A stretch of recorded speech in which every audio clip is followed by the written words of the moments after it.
Growing up in church, I had a crush on one of my teachers. And I was probably like in the fifth grade. And I don't know why I had a crush on her. I just had a really big crush on her. And I remember I even wrote a note telling her about it. And I was so crushed when she wrote a note back and was just like, what you're feeling is not okay. This is not of God. I'm going to pray for you. I was angry. I was an angry fifth grader at that time.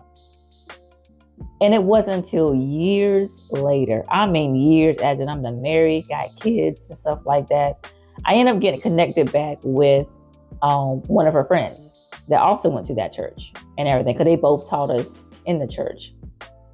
Only come to find out and realize that both of them were gay and both of them was in a same-sex relationship. I didn't know how to process this because I'm just like, wait a minute. When I was in the fifth grade, about 10 years old, and I told you how I felt, you told me what I was feeling was not okay, was not of God.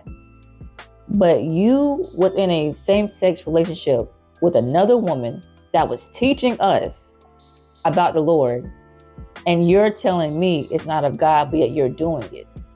I didn't understand. I was confused, like, Lord, what the world? They just lying. Did the church not know that they were gay and they allowed this? Because the church was big on not accepting that. And I was finally able to talk to her friend and everything. Once I found all this out and I explained, I was like, listen, I don't understand. Like, why'd y'all say what y'all said and stuff like that? And she was like, Kamara, we said all that because we did not want you to go through what we was going through. See, sometimes the wisdom comes from somebody that's already in what you're trying to get into yourself. I didn't understand that at the time. I just saw it as y'all lying out here in these streets.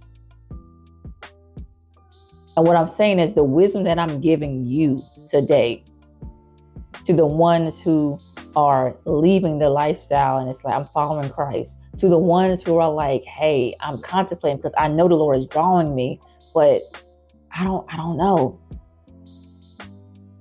To those, it's going to be the best decision of your life. And some of y'all may be married to the same sex. Some of y'all may have that girlfriend, that boyfriend, whatever, and you don't want to let them go. Trust me, I get it. I didn't want to let some of my people go either. But compared to, let's use this pencil, right?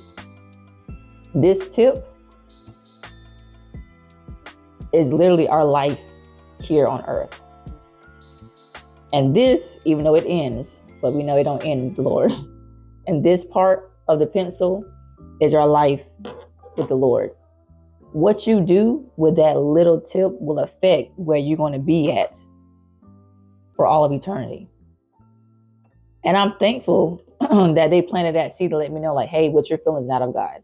Even though I was angry, even though I didn't understand, I'm still thankful for it because it made me realize and it planted that seed of like, hey, maybe what I'm feeling isn't okay. Maybe what I'm feeling isn't right. So remember, that little tip is only for here on this earth. For the rest of that pencil is eternity. You choose where you want your eternity to be held at. Hey, if you enjoy watching videos like this, then what are you doing? Hit that follow, hit that like. Come on, so you can see more of it. Let's go.